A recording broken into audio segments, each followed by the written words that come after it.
ini ya, maksudnya tuh jasad ini kan nggak ada gitu kan. Dari nggak ada wujudnya, jadi nggak ada materinya, jadi ada wujudnya. Dari yang eh, maya atau non fisik, jadi fisik yang semakin membesar, bertumbuh, kemudian jadi badan bertubuhnya tuh bisa ngomong.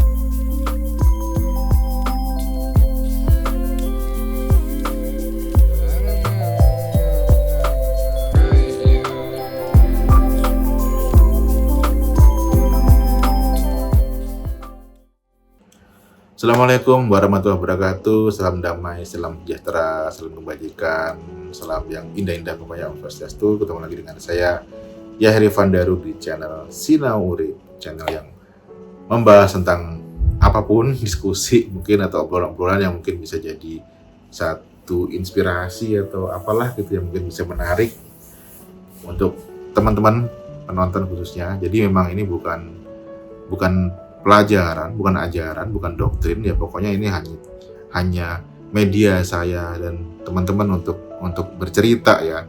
Dan bisa jadi mungkin bisa menjadi menarik ketika teman-teman berkomentar di bawah ini, jadi ada satu clue yang bisa menjadi satu menggugah kesadaran yang lebih baru. Ya, tentunya ini juga kita media untuk belajar bersama lah gitu. Nah, kali ini saya jadi sebelumnya mungkin tentang pikiran ya, digunakan dan menggunakan pikiran. Mungkin kali ini bisa sedikit bergeser ke tentang, menurut saya ini seru sih. Jadi mungkin teman-teman pernah nggak sih mempertanyakan tentang diri gitu. Sebenarnya itu diri ini tuh sebenarnya apa gitu loh. Maksudnya apa itu, apakah nama saya ini, nama Yahri Vandaru ini tuh disematkan Tuhan, tapi lewat orang tua atau apa gitu, atau mungkin sesuatu entitas yang berbeda atau apalah gitu, atau kita itu identitas yang diberikan karena si anak ini senang gambar lalu jadi pelukis gitu. Apakah kita itu identitasnya itu atau yang lain, ataukah hanya manusia itu dilihat dari status pekerjaan atau apa gitu. Nah, ini menjadi satu hal yang menarik. Nah, mungkin kita lebih ke esensi lagi, masuk ke esensi lagi lebih dalam. Kita bisa masuk ke dalam diri. Jadi ya ini setelah melalui proses perenungan mungkin dan obrolan-obrolan gitu, akhirnya ini menjadi satu hal yang menurut saya menarik ya. Jadi kita kembali ke esensi dasar. Jadi manusia gitu ya. Pada intinya itu manusia itu kan kalau dibalikin ke belakang, ini ya, maksudnya tuh jasad ini kan nggak ada gitu kan. Dari nggak ada wujudnya, jadi nggak ada materinya, jadi ada wujudnya. Dari yang maya atau non fisik, jadi fisik yang semakin membesar, bertumbuh, kemudian jadi badan bertubuhnya tuh bisa ngomong, bisa berpikir. Nah, itu ini kita mesti breakdown lagi, ini sebenarnya seru gitu. Oke, mungkin kita bahas tentang konsep dasar pemahaman tentang hukum keseimbangan ya. Jadi keseimbangan antara positif dan negatif. Nah, lalu kita pada akhirnya menuju ke satu titik yang mana keseimbangan itu adalah ketuhanan itu sendiri gitu. Jadi saya tidak bilang Tuhan tapi ketuhanan, karena kalau Tuhan tuh bisa jadi menyosok, tapi kalau ketuhanan itu adalah keseluruhan yang maha seluruh gitu ya. Artinya itu kenyataan, the truth gitu. Jadi kenyataan yang memang kita tidak bisa mendeskripsikannya itu, dan itu punya dua sifat utama, yaitu adalah maskulin dan feminin gitu. Jadi seperti Big Bang gitu, tapi ini Big Bang dalam bentuk atomiknya. Jadi semuanya bentuknya energi.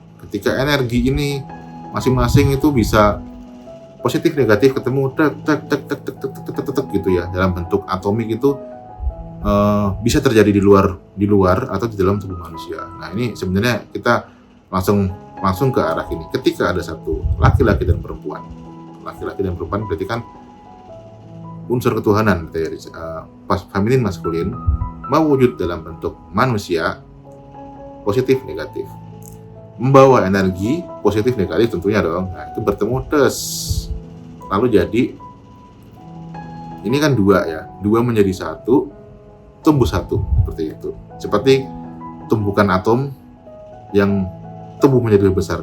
Nah, kurang lebih gambaran seperti itu. Jadi jasad ini berasal dari energi atom yang diinstal atau memang sudah ada di dalam jasad yang lain yang berbentuk positif dan negatif, lalu bertumbukan.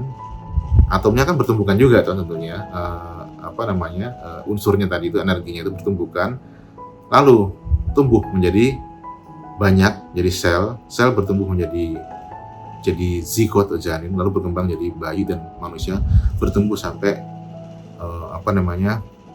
jadi fisik lah, jadi bayi. Nah, pertanyaannya adalah yang ada di dalam tubuh itu apa, gitu kan? Apakah hanya darah, daging, tulang? Sebelumnya kan nggak ada. Artinya semua itu kan berasal dari unsur-unsur yang dikonsumsi dua manusia ini itu dari tanah kan ya. Itulah kenapa manusia disebut dari tanah itu. Karena mengkonsumsi semua yang berasal dari tanah. Tanaman dikonsumsi oleh hewan, atau manusia itu makan tanaman, atau tanaman dimakan hewan, lalu hewan makan manusia, lalu energinya berubah menjadi tadi itu, bertumbuhkan jadi baru, jadilah itu gitu. Jadi 4 unsur ini ada di semua fisik ini gitu. Air, api, tanah, dan udara, semua ada di unsur si bayi itu, dan tentunya di orang tuanya itu, dan manusia lain, dan hewan lain, dan semuanya, dan makhluk, intinya kayak gitulah. Ini hanya gambarannya mengambil dua unsur manusia tadi gitu, feminin dan maskulin. Lalu berarti kalau gitu manusia tuh berasal dari ketiadaan dong. Ya iya, ketiadaan yang ada. Nah, ini dia yang seru nih. Kekosongan yang ada, yang isi gitu. Isi tapi kosong tapi isi. Apa itu? Nah, jadi emang semuanya itu manifestasi ya, termanifestasi dari itu, dan prosesnya pasti dengan proses biologis. Ya ada yang proses biologis, ada yang proses fisika segala macam. Intinya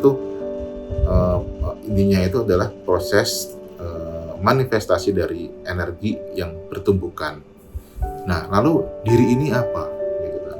Apakah diri ini tetap disematkan status pekerjaan atau status yang lain, atau pemimpin, atau apa? Nanti dulu. Oke, jadi begini.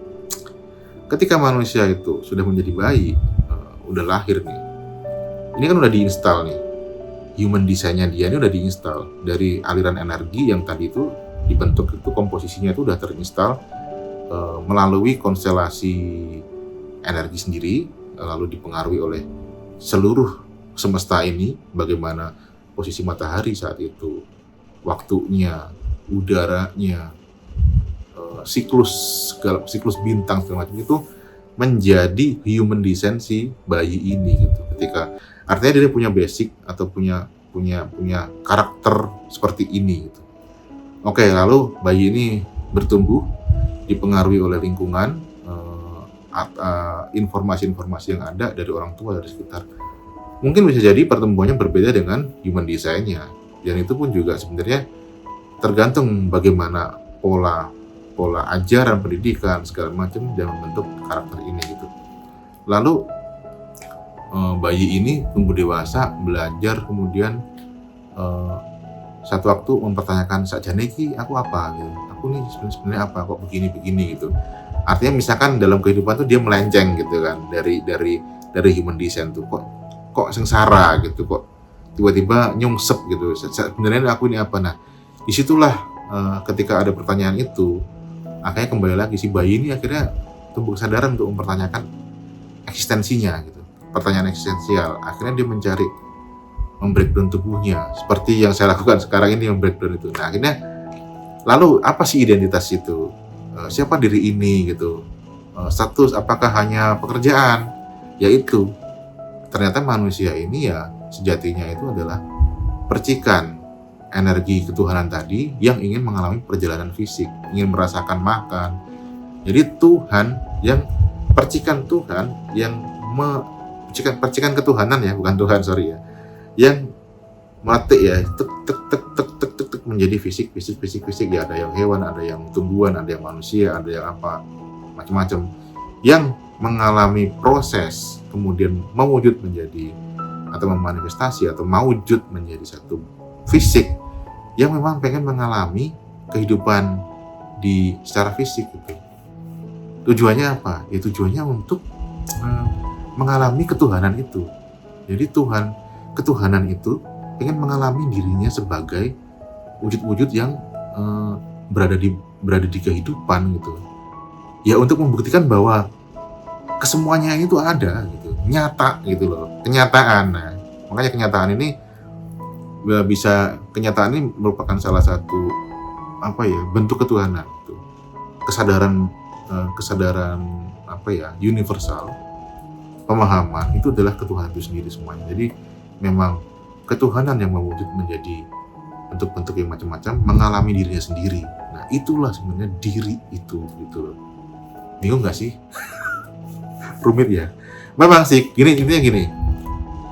Untuk menjelaskan substansi tentang ketuhanan itu memang sulit, memang nggak bisa dijelaskan. Jadi makanya kenapa di tradisi Jawa itu selalu bilang tan keno kiniro kinoyo ngopo, itu substansinya ada tapi tidak ada.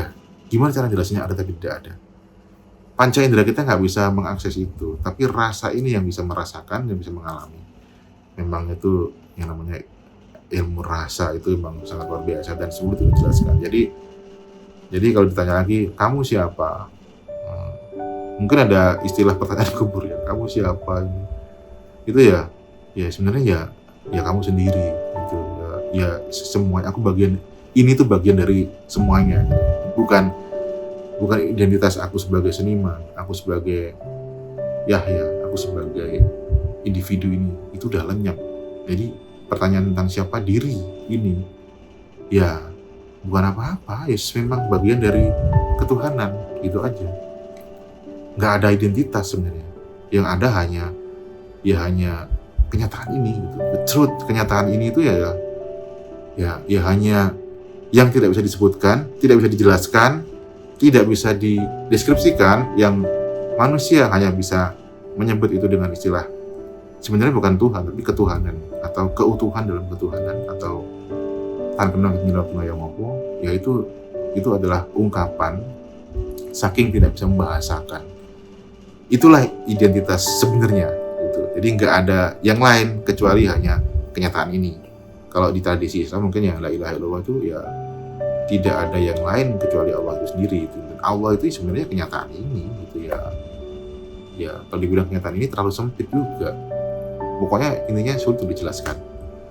Makanya kenapa banyak ungkapan ketika kita udah diam, nggak bisa berkata-kata tapi bisa merasakan, itulah merasakan pengalaman ketuhanan itu.